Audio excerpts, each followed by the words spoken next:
Bruce Howard along with Matilda Mossman, women's head basketball coach at the University of Tulsa, and about a week and a half into full-time practice now. How's it going? It's going great. We've had 8 practices. Today will be number 9. It's just getting our new kids acclimated to college practices, but it helped that we went to the Dominican in August because we were able to get in those 10 practices, and for the freshmen that was huge for them to experience a 2.5 hour practice before they got to go home for a break. So I think that helped us get better faster when we started October 2nd. What did you learn about your team in the Dominican?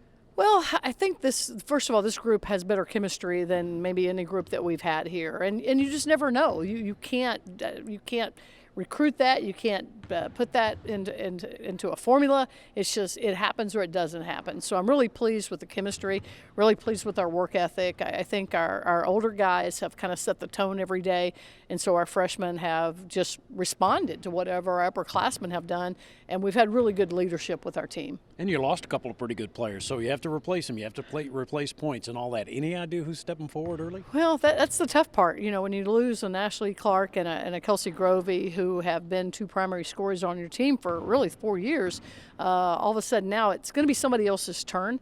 And some guys have been better on certain days, and other guys have been better on other days. But you know, when the lights come on, that's when we're really going to find out. But I do think we're going to have more balance across the board. I think we do have several scoring options now. We've got to have a better presence inside, which really hurt us last year. We did not have a good inside presence. So if we can get that inside presence going, I know we have shooters on the outside. I was going to say, you've always had good guard play, and it looks like Erica Wakefield hopefully will continue that tradition. She's your leading scorer coming back, right? Yeah, and Erica's that one guy that we know we need on the floor. She's got not just for her scoring, but just her leadership and her work ethic and her ability just to remain the same play after play, not getting upset, not getting too far up. She's just the same from play to play, and I think the rest of our players feed off that. How much better are you as far as your forward play is concerned? Getting players back, obviously, and then some that had some experience last year, like Polk and Spurls and some of the others. You know, last year it seemed like everybody that was in the lineup was coming back from something, either a year off or coming back from an injury where they had missed 6 or 8 months. At least this time we're coming back, and everybody is either healthy and a veteran, or they're healthy and new. So I like that part of it, that we don't have somebody just coming back from something.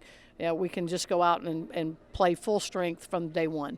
And I know later this month, believe it or not, you have your first exhibition game. So what about the new players, the players that nobody's seen yet?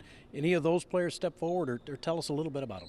Well, you know, there are 4 new guys, post player, Kendrian Elliott, and then you have Shug Dixon, who's a guard from St. Louis, and then you have our 2 local people, Addie Richards from Bixby and Lex Galden from Broken Arrow. So I think there's obviously a interest from our community because of those two guys that are from right here.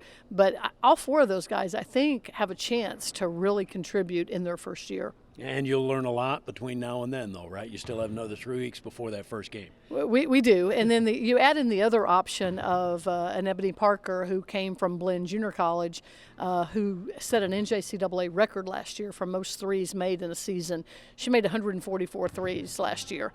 Our best three-point shooter, Kelsey Grovey, who holds a lot of records here, she made 62. So that's a pretty big difference between 62 and 144. So we also have that option in our arsenal. Well, we look forward to it, Coach. Continued good luck. All right, thank you. Matilda Mossman, University of Tulsa women's basketball.